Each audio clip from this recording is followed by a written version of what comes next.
नमस्कार, मैं हूं निशांत कुमार आजाद और आज मेरे साथ हैं एक ऐसे शख्स जिसकी पिछले 3 दशक की राजनीति जिन्होंने कांग्रेस के साथ की और हाल ही में उन्होंने भाजपा ज्वाइन किया है। जी हां, मेरे साथ हैं आरपीएन सिंह जी। हमारे कार्यक्रम में आपका स्वागत है। नमस्कार। नमस्कार। कांग्रेस में लंबे अरसे तक आपने राजनीति की, लोकसभा चुनाव भी जीता, वहां से कैबिनेट मंत्री भी रहे। अचानक से भाजपा, और वो भी चुनाव से ठीक पहले, और भाजपा ही क्यों? समाजवादी पार्टी की। ठीक है। अब साफ तौर पे मैंने ये एक बहुत बड़ा मेरे राजनीतिक जीवन का एक बहुत बड़ा पड़ाव था और एक बहुत सोच समझ कर मैंने ये निर्णय लिया। और जिस पार्टी में मैं इतने सालों तक काम करते आया, ना तो वो पार्टी रह गई थी और ना तो वो सोच रह गई थी। अब सवाल जैसे आपने पूछा कि भारतीय जनता पार्टी में क्यों आप आए और बाकी पार्टियों में क्यों नहीं गए, बहुत कम समय में हमारे जो यशस्वी प्रधानमंत्री जी हैं, उन्होंने इस देश को बदलने का एक जो संकल्प लिया और जमीनी तौर पर लोगों को, आम आदमी को दिखने दिया। उन्होंने हमारी प्राचीन संस्कृति को 21वीं सदी से जोड़कर इस देश को जो विकसित करने का काम किया है। और मैं पूर्वांचल से आता हूँ, उत्तर प्रदेश से आता हूँ। जो बड़ी परियोजनाओं को जो हम सपने में सोचा करते थे कि पूर्वांचल में भी कभी ऐसे होगा, उत्तर प्रदेश में भी बहुत कार्यक्रम हुए, परंतु बड़े बड़े कारखाना आज गोरखपुर में खुलने हैं, एक्सप्रेसवेज पूर्वांचल में आने, एम्स का कार्य शुरू हो जाना, मेडिकल कॉलेजेस हमारे सारे पूर्वांचल के, अंतर्राष्ट्रीय हवाई अड्डा कुशीनगर में जहाँ का मैं हूँ, वहाँ धरती पे वहाँ से प्लेन की सेवाएं होनी है। तो इस तरह जो बड़ी योजनाएं और देश में जो परिवर्तन किया, और जो सबसे महत्वपूर्ण चीज जो थी, जब 100 रुपया चलता है केंद्र से गरीब के लिए, तो वो 100 रुपया गरीब के खाते में सीधे पहुंचता है। अगर 2,75,000 रुपए प्रधानमंत्री आवास के लिए गरीब आदमी के लिए पढ़ौना के लिए निकलता है, 2,75,000 रुपए सीधे गरीब के खाते में जाते हैं, बीच में कोई दलाली नहीं होती है, वो सीधा पैसा उनके यहाँ जाता है। और जो योजनाएं उन्होंने गरीबों के लिए की, आप अगर देखें, आवास है एक परिवर्तित करने के लिए, और अगर आप देखें अंतर्राष्ट्रीय स्तर पर एक पहचान और पुरानी संस्कृति से जोड़ के हमारे देश को जो आगे बढ़ाने का काम किया है, वो मैं समझता हूँ एक। और मैं कई बार कांग्रेस से चुनाव लड़ता था, तो लोग कहते थे कि आपको भारतीय जनता पार्टी में जाना चाहिए, यही सही है। और मेरे साथ बहुत लोग जो मेरे इलाके में मेरे साथ रहते थे, वो भारतीय जनता पार्टी में, और बहुत दिनों से, बहुत समय से लोग बोलते थे, देर आए दुरुस्त है, देर आए दुरुस्त है। फिर भी आपने तमाम काम गिनवाए, सरकार के, मोदी जी की भी तारीफ की, और आपने सबसे बड़ी बात ये कही, जो पहले एक कहावत होती थी कि 100 रुपया चलता है तो यहाँ बहुत कम पैसा, 1 रुपया समथिंग पहुँचता है, लेकिन अब 100 रुपया वहाँ से केंद्र से चलता है तो जमीन तक 100 रुपये पहुँचता है। तो ये समझने में 7 साल लग गए। नहीं लगे नहीं सर, मैं आपको बोलता हूँ, हमने बहुत इसके बारे में सोचा, एक निर्णय लेने में हमने किया। और जिस तरह कांग्रेस पार्टी में मैंने जैसे पहले कहा कि हमने लगातार मेहनत और ईमानदारी, और मैं उत्तर प्रदेश से आता हूँ, जब से राजनीति में आया तो उत्तर प्रदेश में कभी कांग्रेस की सरकार नहीं रही। तो अगर लोग मुझ पर आरोप लगाते हैं कि मैं एमएलए एमपी जरूर जीता था, पर हम किसी लालच के कि ये सत्ता में है या वो ये है, नहीं तो हम पहले ही आगे होते। एक बड़ा निर्णय था, और राष्ट्र निर्माण में अगर आपको हाथ बटोरना था, और हाथ अगर आपको उसमें एक कार्यकर्ता के समान भी आप कर सकते, तो इसलिए बिना शर्त भारतीय जनता पार्टी को मजबूत करने के लिए, मोदी जी के हाथों को मजबूत करने के लिए इस पार्टी। कोई भी नेता जब कांग्रेस से भाजपा में आता है तो उसके आते ही वो राष्ट्र की बात, राष्ट्र निर्माण की बात, नेशन फर्स्ट, राष्ट्र प्रथम की बात करने लगता है। क्या कांग्रेस कल्चर इतना खराब हो चुका है कि जहां पे फैमिली फर्स्ट की ही बात होगी और आप जब नेशन फर्स्ट, राष्ट्र प्रथम की बात वहां आप कर ही नहीं सकते हैं? क्या ऐसा कुछ वहां हो गया था? देखिए, अब क्योंकि वो एक मेरे इतिहास में है, एक भविष्य को देख रहे हैं। साफ तौर से मैंने जैसे आपको कहा कि जिस पार्टी में मैंने काम किया इतने सालों तक, ना तो वो सोच रहे थे और ना तो वो पार्टी। इससे ज़्यादा मैं कुछ कहना चाहेगा। साफ तौर से उसमें मेरा सारा जवाब उसी में है और लोग भी जानते हैं। प्रियंका गांधी वाड्रा जी ने यूपी में एक ताकत झोंकी, लड़की हूँ लड़ सकती हूँ, एक बड़ा मुहिम भी चलाया, जीत भी आई, और तकरीबन उन्होंने एक आध प्रेस कॉन्फ्रेंस या इंटरव्यू में उन्होंने एक इशारा भी किया कि वो मुख्यमंत्री का चेहरा है वहां पे। अचानक से फिर क्या होता है कि आप तो अभी आए हैं जस्ट कांग्रेस से भाजपा में, और आपको अंदरूनी चीज, क्योंकि आप बड़े नेता हैं उत्तर प्रदेश के, तो अचानक से क्या हो गया जो कांग्रेस ने वहां अपनी सारी रैलियां भी ऑलमोस्ट बंद कर दी, सारे इनिशिएटिव जो ले रही थी, और सब कुछ शांत एकदम पीस मोड में चला गया। देखिए, अगर आप उत्तर प्रदेश को देखें तो जिन लोगों ने 25 साल 30 साल तक काम किया, हमारे साथ हमसे सीनियर भी लोग हैं जिन्होंने ज़्यादा काम उत्तर प्रदेश में मेरे से ज़्यादा भी किया है, उनको आप 80% लोगों को देखेंगे वो आज कांग्रेस में, और वो उन्होंने ऐसा काम किया जो बिल्कुल उत्तर प्रदेश में तो सरकार रही नहीं। तो लोग जो ये कहते हैं कि मैं आपकी बात से बिल्कुल वाकिफ हूँ कि इलेक्शन आता है तो कुछ लोग इधर जाते हैं उधर जाते हैं, पर हम लोग 30-30 साल के बाद 25-25 साल की राजनीति, मैंने 32 साल की राजनीति के बाद हमने आज बदला है। और उसी तरह जैसे आप देखेंगे तमाम पूर्वांचल हो, बुंदेलखंड हो, हमारे साथ जिन लोगों ने अपनी पूरी जिंदगी इस पार्टी में दी, वो सब पार्टी छोड़ के चले गए। तो कौन सा क्या क्यों गए, इसके लिए तो मैं ही एक वैसा व्यक्ति नहीं हूँ। और इसमें जैसे आपने जितिन प्रसाद जी को गिन लिया या ज्योतिरादित्य सिंधिया जी को गिन लिया, ये नहीं है, इससे तमाम हजारों कार्यकर्ता है, सिर्फ नेता नहीं, जमीनी स्तर के आदमी भी जो बूथ पे काम करता है, जो ब्लॉक पे काम करता है, जो जिले में काम करता है, जिन्होंने अपनी पूरी जिंदगी इस पार्टी को दे दी उत्तर प्रदेश में और कभी सत्ता नहीं देखा, वो भी आज कांग्रेस पार्टी को छोड़ के। आपने जितिन जी की बात की, जितिन जी भाजपा में बहुत पहले आ गए, आपने उनकी बात की, सिंधिया जी की बात की। एक फोटो है जिसमें आपको याद होगा, जिसमें आप हैं, सिंधिया जी हैं, जितिन जी हैं, सचिन पायलट जी हैं, और एक और कोई व्यक्ति है उस फोटो में। उसके बाद जिस दिन आपने भाजपा ज्वाइन किया, काफी मीम चला कि इसमें एक व्यक्ति बच रहा है, वो कब भाजपा ज्वाइन करेगा। तो आप लोग राहुल की कह सकते हैं टीम माने जाते थे, जो युवाओं की टीम होती थी वो माने जाते थे आप लोग, जिसमें आप होते थे, सिंधिया होते थे, पायलट होते थे, जितिन होते थे, मिलिंद होते थे, और उस टीम में से बहुत लोग भाजपा में आ चुके हैं। तो क्या आप लोग अब पायलट को कन्विंस करेंगे कि तुम भी भाजपा में हो, या मिलिंद को कन्विंस करेंगे कि तुम भी भाजपा, क्योंकि एक बार उन्होंने इस तरीके का प्रयास किया भी था। देखिए, हम लोग सब अपने राजनीतिक, हम लोग से आपस में बातचीत होगी, हमारे तमाम मित्र बाकी पार्टियों में भी है, पर आदमी जब तक अंदर से कमिटेड नहीं होता है तब तक इस तरह के कदम नहीं लेता है। वो अपनी राजनीति कर रहे हैं, हमारे बाकी लोग से संपर्क है, पर जो बड़ी बात कह रहा हूँ, आपने जैसे इन 5 लोगों का या 4 लोगों को, क्योंकि वो बहुत चला था, क्योंकि सोशल ट्विटर और ये सब आजकल का वो है, मैंने भी देखा है, परंतु मैं जो एक बड़ी बात कह रहा हूँ कि उसमें ज्यादा लोग कार्यकर्ता बूथ के, ब्लॉक के, जो 2500 साल तक कांग्रेस में रहे, वो जा रहे हैं, वो एक बड़ी चीज है। हाँ, आज चेहरा पे, आज जैसे आपने बोला ट्विटर पे साफ दिखता है, वो फोटो है क्या दिखता है, पर मैं आपको बता रहा हूँ इस तरह के लोग पूरे उत्तर प्रदेश में और देश में, इस तरह के लोग पार्टी छोड़ के देश में जा रहे हैं, तो वो एक चिंता की बात उस पार्टी के लिए होनी चाहिए। स्वामी प्रसाद मौर्य भाजपा से सपा में जाते हैं, आप कांग्रेस से भाजपा में आते हैं। स्वामी प्रसाद मौर्य ने जब पार्टी छोड़ा तो उन्होंने एक आरोप लगाया भाजपा के ऊपर कि उसमें दलितों का, पिछड़ों का अनादर हुआ, और स्वामी प्रसाद ने जब पार्टी छोड़ा तो एक माहौल इस तरीके का उन्होंने बनाया कि इस बार जो है भाजपा सरकार में नहीं लौट रही है, और उनके वजह से सपा बहुत बड़ा गेन कर रही है उत्तर प्रदेश में।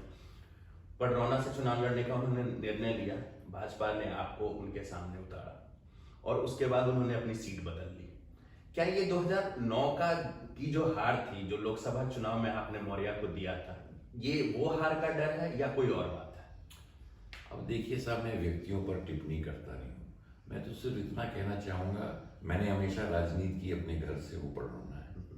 मौर्य जी से भी कहूंगा, उनका घर प्रतापगढ़ है, कभी वहां से भी चुनाव लड़ लेते, तो मतलब आपके कहने का मतलब है उनको प्रतापगढ़ से चुनाव लड़ना चाहिए। लेकिन अपने घर पे तो पहले अपने घर पे तो दिया जलाना चाहिए ना। जी। पहले मैं कुछ समाजवादी पार्टी को जहाँ से चुनाव लड़ा है वो उनकी बात है, मेरे बारे में कुछ भी कहें, भगवान उनको सद्बुद्धि दे, परंतु मैं कहता हूँ राजनीति तो मैं अपने घर से ही करता हूँ, सब लोग अपने घर से ही करते हैं। तो कम से कम 20-30 सालों में बसपा में रहे, भाजपा में रहे, सपा में रहे, एक बार वहाँ से भी चुनाव लड़ लेते हैं 20-30 सालों में।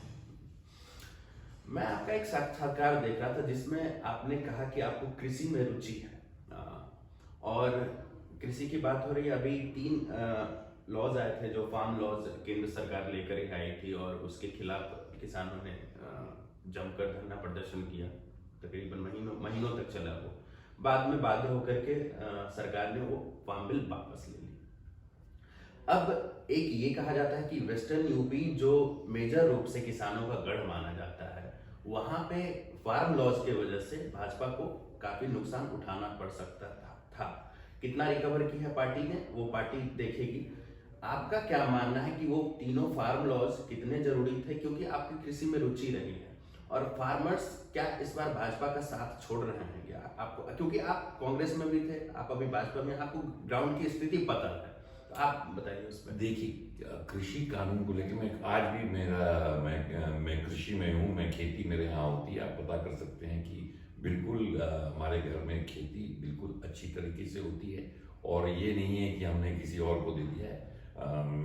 मेरी माता जी जो उम्र दराज भी हैं, रोजाना फार्म आज भी जाती हैं। अच्छा, तो आप जाते हैं कि जब मैं पडरौना में रहता हूँ तो हमेशा मैं भी शाम को हमेशा फार्म जाता हूँ, और रोजाना हमारी बात होती है कि आज क्या हो रहा है, उधर क्या हो रहा है, तो उसमें हमारी रुचि होती है। फार्म लॉज के बारे में मेरा ये कहने का मतलब है सर, अगर फार्म लॉज पे मुझे लगता है कि ये इशू अगर किसानों के खिलाफ होता तो हिंदुस्तान में सिर्फ वेस्टर्न यूपी में या कई और जगह में किसान नहीं, किसान पूरे हिंदुस्तान में, ये देश में 70% कृषि से लोग जुड़े हुए। तो अगर इतना बड़ा आंदोलन अगर होता तो सारे किसान देश के सड़क पे होते। मेरा अपना मानना है कि जिस तरह के कृषि कानून लाए गए, तो जिस तरह का मैं समझता हूँ इन लोगों ने जो लोग फार्म ऑर्गेनाइजेशंस हैं, कुछ कम्युनिकेशन गैप की वजह से मुझे लगता है किसानों को लगा ऐसा होने वाला है, उनको लगा ऐसे हुआ, और जब एक बार धरना प्रदर्शन शुरू हो जाता है तो सब लोग अपना लाइन खींच लेते हैं, तो उसमें समझाने का वक्त नहीं बच जाता है। और भारतीय जनता पार्टी के नेतृत्व में हमारे जो कृषि मंत्री तोमर साहब ने हमेशा पॉइंट टू पॉइंट डिस्कशन पे बात की। जब एक बार शुरू हो गया वो धरना, उस पर कभी वो कानून पे और पॉइंट टू पॉइंट पे बात नहीं। ऐसा है तो एक चीज है, जब कुछ भी नया होता है तो लोगों को लगता है कि कुछ हमारे लिए खराब हो जाएगा। तो मैं समझता हूँ इस रीजन में जो हमारे फार्म यूनियन के नेता थे, और उनकी जो सरकार जो उनको समझाना चाहती थी वो सुनना नहीं चाहते थे, और एक दूसरा मुद्दा पकड़ लिया। तो मैं समझता हूँ एक आगे भी समय आके किसानों का भला करने के लिए प्रधानमंत्री जी ने हमेशा कोशिश की है, और हम इसमें आगे बढ़ने के लिए किस तरह किसानों का फायदा, इसमें हमें ज्यादा समय लगाना चाहिए, नहीं तो सरकार से लड़ने से ज्यादा फायदा किसी को नहीं। तो मतलब आपका कहना है कि किसान जो है वो भाजपा के साथ हैं? नहीं, पक्का पूरे देश में अगर आप देखेंगे तो किसान है, नहीं तो इतनी सीटें भारतीय जनता पार्टी जीत ही नहीं सकती थी। आपको 2017 का चुनाव याद होगा, जब सपा और कांग्रेस गठबंधन हुआ और एक नारा दिया गया कि यूपी के लड़के। इस बार भी तकरीबन नारा वही है, यूपी के लड़के, चेहरा बदल गया है। क्या कहना चाहेंगे इस देखिए, बार? मैं समझता हूँ, मैंने उस समय भी कहा था कि उत्तर प्रदेश में कांग्रेस को हमेशा अपने पैरों पे खड़ा होना चाहिए था, और मैं समझता था वो भी गलत निर्णय था। 2017 में कांग्रेस के तमाम जो वरिष्ठतम नेता थे उनको बिल्कुल आउट कर दिया गया, और उससे आज जो नुकसान कांग्रेस पार्टी को जो पूरे उत्तर प्रदेश में देखने को मिला है, उस गठबंधन की वजह से मिला। और इसलिए उन्होंने, अगर वो गठबंधन फायदेमंद होता तो क्या 2022 में उनसे बात नहीं करते? तो क्या है, वो अलायंस बैठने वाला ही नहीं था उत्तर प्रदेश। नुकसान हुआ कांग्रेस पार्टी को उसकी वजह से। मैं पुनः पीछे जाऊंगा थोड़ा सा। हम बात कर रहे थे जाट और किसान की। जाट के बड़े नेता जैन कह सकते हैं कि उन्होंने अभी गठबंधन किया सपा के साथ, और एक माना गया कि वो नेता जब साथ आते हैं तो उनका वोट बैंक साथ आता है। अमूमन हमेशा ऐसा होता नहीं है। तो क्या आप सपा और ये आरएलडी गठबंधन को आप किस प्रकार देखते हैं, और क्या जाट वोट जयंत जी लेके जाएंगे?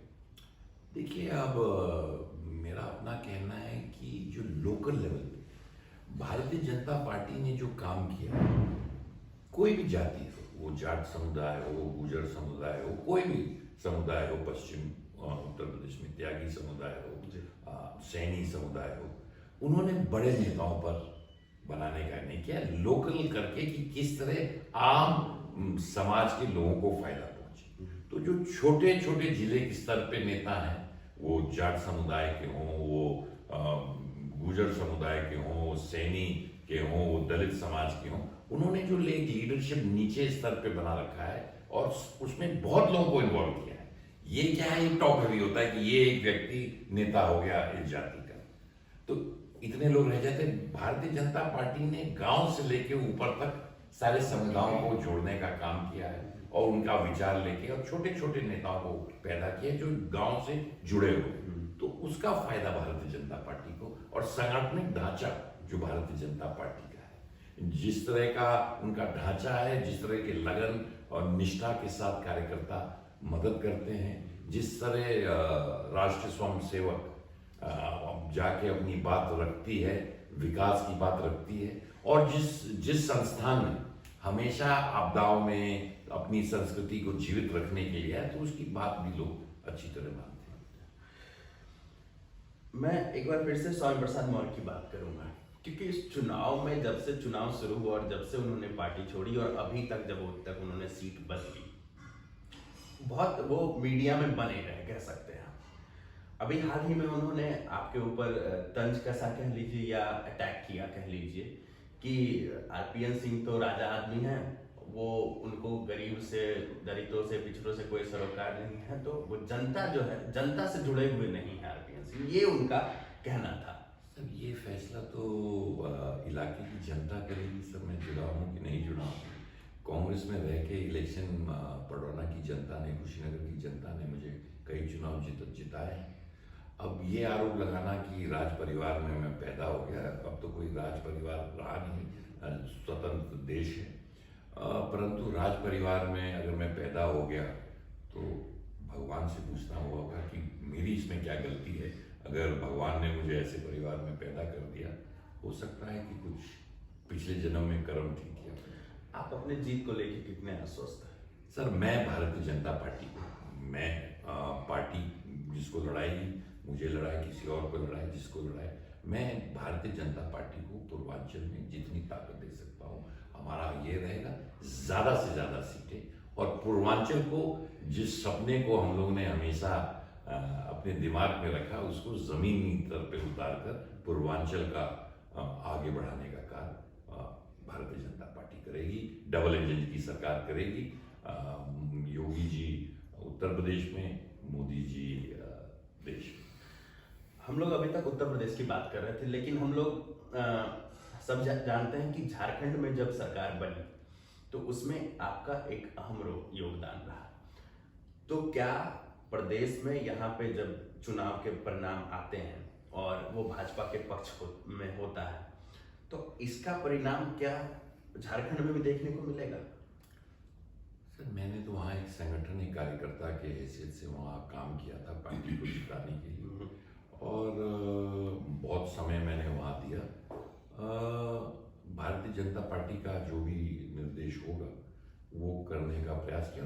जहाँ तक झारखंड की बात, भारतीय जनता पार्टी ने मेरे मुझ पर कोई चर्चा नहीं की। एक सवाल थोड़ा व्यक्तिगत है, क्योंकि मैं जब आ रहा था और मैंने काफ़ी लोगों से, मतलब ऐसी चर्चा होती है, सोशल मीडिया पे भी होती है, जिस दिन आपने भाजपा ज्वाइन किया, मैं पूछना नहीं चाह रहा था मैं, लेकिन बहुत लोगों की रुचि है इसलिए मैं पूछ रहा हूँ। आपकी पत्नी एनडीटीवी में काम करती है, एनडीटीवी को लेकर के लोगों के मन में प्रश्न रहते हैं, जिस तरीके से उनका सरकार को लेकर हमेशा अटैक करना हुआ या जो हुआ। ऐसे में आपकी मैडम एनडीटीवी में, अब आप पहले कांग्रेस में थे, अब भाजपा में, परिवार में कैसा माहौल होगा?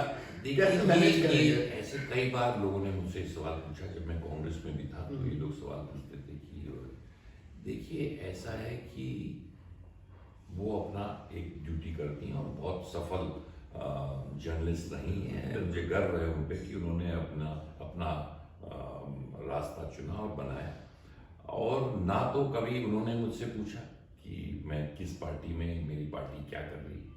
उन्होंने अपना इंडिपेंडेंट व्यू पॉइंट, घर पे हमारी चर्चा हो सकती है, जो भी हो सकती है, जब दरवाजे से बाहर जाते हैं तो हम जिस कार्य के निकलते हैं उसको जितने निष्ठापूर्वक कर सकते हैं उसको अवश्य करेंगे।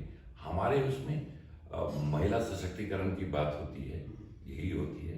अपने पत्नी पे गर्व करना चाहिए कि उसने जो रास्ता चला है उसको उस पर सफल होना चाहिए, और मुझे पूर्ण विश्वास है उसे मुझ पर गर्व है कि जो कदम मैंने उठाए। परंतु रास्ते जर्नलिस्ट हैं, जो उनको करना है वो करेंगी। तो मैं नेता ही में हूँ, जो करूँगा। कांग्रेस में था तो मैंने अपने पार्टी के लिए और जो किया, और आज भारतीय जनता पार्टी का सिपाही हूँ तो उसके लिए करूँगा। द्वेष गेट के बाहर कभी नहीं रहेगा। उनका अपना इंडिपेंडेंट सोच है, मेरी अपनी इंडिपेंडेंट सोच है। हम लोग जब पार्टी में आजकल इधर से उधर और उधर से इधर का कल्चर बहुत बढ़ गया। हम लोग कहते हैं कि भर्ती अभियान चल रहा है, किसी भी पार्टी की बात करें हम लोग कहते हैं कि एक भर्ती अभियान चल रहा है, जो बस लाओ और मारो। विचारधारा कहीं ना कहीं बहुत पीछे छूट गई है, ऐसा मतलब हम लोग मानते हैं कि जहां फायदा होता है नेता वहां चले जाते हैं। आप इससे कितना सहमत रखते हैं और इसकी क्या गारंटी है? क्योंकि मान लीजिए कि हम ऐसा कह लें कि कांग्रेस का समय खराब था, आपने लंबे अरसे तक आपने राजनीति की, नो डाउट कांग्रेस के साथ, लेकिन आज कांग्रेस एकदम खत्म की कगार पे है और आप भाजपा में आते हैं।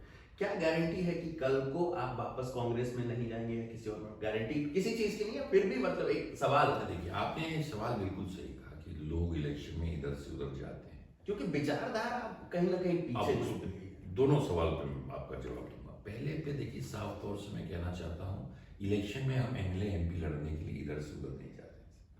कोई आदमी अगर 32 साल तक रहता है तो कुछ आघात या कुछ बहुत बड़ा कुछ हुआ होगा तो वो बदलने की वो बात करता है। और अब जब भारतीय जनता पार्टी में आ गए हैं तो समाप्ति यहीं होगी। और अच्छे दिन, हम तो जैसे कहा, जब से मैं कांग्रेस पार्टी में रहा तो एक दिन भी भारतीय कांग्रेस पार्टी की सरकार उत्तर प्रदेश में नहीं रही। तो हम 32 साल रहे, और ऐसे ही लोग, जिन लोगों ने, तमाम लोगों ने बदलाव किया। अब विचारधारा की बात होती है तो किस विचारधारा की बात करते हैं? ये विचारधारा की बात मैं हमेशा सुनते रहता हूँ। भारतीय जनता पार्टी का नारा क्या है? सबका साथ, सबका विकास। तो इसमें किसी को चिंता क्यों होती? आज अगर कांग्रेस पार्टी, शिवसेना कहती है कि हम हिंदुत्व के सबसे बड़ी पार्टी हमारी है, भारतीय जनता पार्टी के समर्थन, शिवसेना के समर्थन से कांग्रेस उसको समर्थन देती है, तो किस विचारधारा की बात आप कर रहे हैं? आज अभी शिवसेना ने कहा कि हिंदुत्व की सबसे बड़ी पार्टी इस देश में, और सही हिंदुत्व में कोई आगे ले जाना चाहता है तो शिवसेना है। उस पार्टी का कौन समर्थन कर रहा है? कांग्रेस पार्टी। इधर एक तरफ भारतीय जनता पार्टी कहती है सबका साथ, सबका विकास। तो ये विचारधाराओं की बात जो होती है, ये जब कुछ और कहने को लेनी होता है तो बोलते हैं सर विचारधारा। हमें कुछ नेताओं ने फोन करके बोला, सर वो विचारधारा पहले अपने में झांकिए कि आप इधर से उधर आ गए तो कौन सी विचारधारा बदल गई? प्राचीन संस्कृति को अगर हम आगे बढ़ाते हैं, जिस घर में मैं पैदा हुआ तो हम सब अपनी संस्कृति को भूले नहीं। मैं कांग्रेस में रह के जितने, अगर मैंने मंदिर जनपद कुशीनगर में बना दिए हों तो मैंने अपना कर्म किया है, किसी को नीचे दिखाने के लिए काम नहीं किया है। तो ये जो हमारी संस्कृति है, इसको बदलना कि ये अब उस पार्टी में चले गए तो इस पार्टी में है, सबका साथ सबका विकास क्या है? जो देश के बारे में सोचेगा वो सबसे बड़ा भक्त है, यही तो है। पिछले 7 साल की राजनीति देखें तो मूल रूप से जब से भाजपा केंद्र में आई है, मोदी जी प्रधानमंत्री बने हैं, उससे पहले का हम सभी जानते हैं कि कैसे अपीजमेंट पॉलिटिक्स होती थी, specially when it comes to Muslims. लेकिन ये पहला चुनाव हम कह सकते हैं, या अभी जो हाल के में चुनाव हो रहे हैं, हर किसी को हिंदू वोट चाहिए। ठीक है, मुस्लिम अपीजमेंट की पॉलिटिक्स कम हुए, अब नेताओं के टोपी पहन के, मेरा सवाल पूरा होने दीजिए। वो उसको टोपी पहन के अब कह सकते हैं आप, इफ्तार पार्टी कम हो गई है। अखिलेश जी खुद कह रहे थे कि कृष्ण जी मेरे सपने में आते हैं, मैं अगर मुख्यमंत्री बनूंगा तो मैं ये मंदिर बनाऊंगा, वो मूर्ति बनाऊंगा। इस बदलती राजनीति को, जो पहले किसी और की अपीजमेंट करती थी, वो बदलाव जो हाल के दिनों में राजनीति में आया, उसको आप कैसे देखते हैं? देखिए, ऐसा है कि इस देश में तमाम भिन्न जातियां और धर्म के लोग रहते हैं। सबको उतना ही इक्वल अपॉर्चुनिटी हमारा कॉन्स्टिट्यूशन देता है। तो उसके कर कमलों को आप पूरे अपने अगर मानते हैं उसे, तो चलते रहिए। हुआ क्या था कि थोड़ा 80% लोग एक धर्म के लोग इस देश में रहते हैं, तो उन लोगों को लगा कि हम भी इस देश के वासी हैं, हम पर थोड़ा ध्यान नहीं दिया जा रहा है। तो भारतीय जनता पार्टी ने उस बैलेंस को ठीक करने की बात की। आप समझे जी। 80% लोगों की भी बात होनी चाहिए। मैं नहीं कहता कि 20% के लोगों की बात नहीं होनी चाहिए, पर 80% लोगों की भी बात होनी चाहिए। देश में अगर आप बोलते हैं हर व्यक्ति बरोबर है, बिल्कुल, तो वो जो 80% है वो भी बरोबर है ना। तो बैलेंस अपीसमेंट किसी की करने की जरूरत नहीं। संविधान साफ है, सब बरोबर है।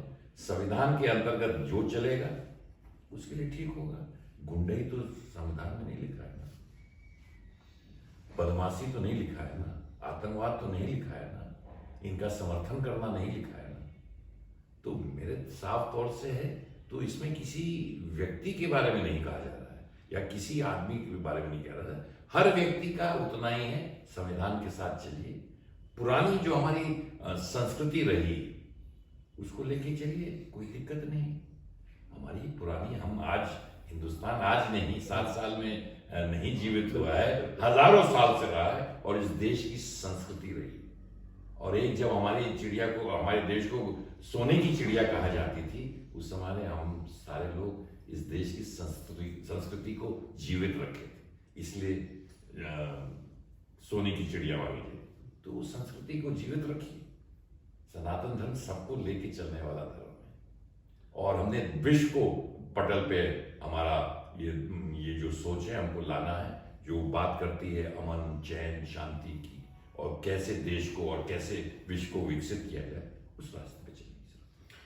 अंतिम सवाल हरप्रीत सिंह जी,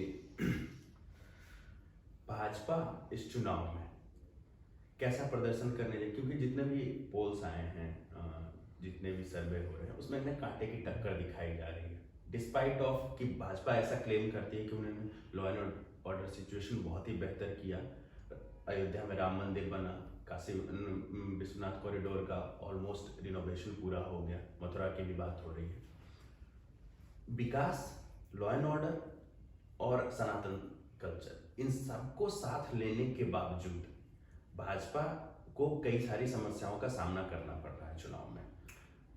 परिणाम आप क्या देख रहे हैं और भाजपा कहाँ है इन सब में? देखिए, अच्छा सवाल है आपका, बिल्कुल। परंतु जब अभी इलेक्शन, देखिए अभी तो सारे सीट ही नहीं अनाउंस हुई।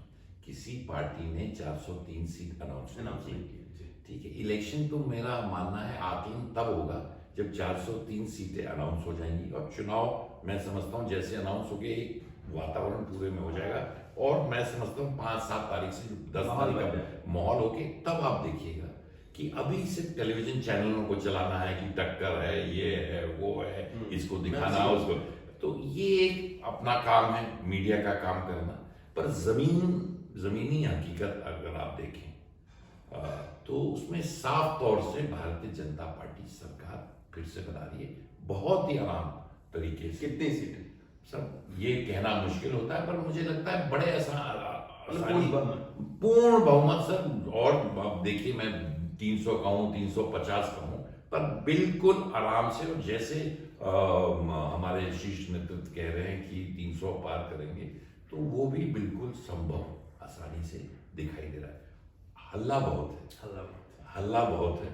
अब जैसे 2-4 नेता चले जाते हैं तो इतना हल्ला होता है, तो परंतु जमीनी हकीकत क्या है वो तो आपके सामने दिखाई दे रहा है। तो ये सब जो है ये चलते रहेगा, पर अगर जमीन में देखें, आम गरीब बिल्कुल भारतीय जनता पार्टी को आंख मूंद के वोट दे रहा है, क्योंकि जिस तरह की योजनाएं गरीब और शोषित पिछड़े समाज के लिए भारतीय जनता पार्टी ने किया है और सरकार डबल इंजन की सरकार ने किया है, कभी भी इस तरह का कार्य कि गरीबों तक अनाज डायरेक्टली पहुंचता है, पैसा उन तक डायरेक्टली पहुंचता है, किसान का पैसा डायरेक्टली पहुंचता है, श्रम के में जितने लोग काम करते हैं उनके खाते में पैसा पहुंचता है, हमारी माता बहनों के खाते में सीधे पैसा पहुंचता है, मेडिकल के लिए सीधे खाते में पैसा पहुंचता है।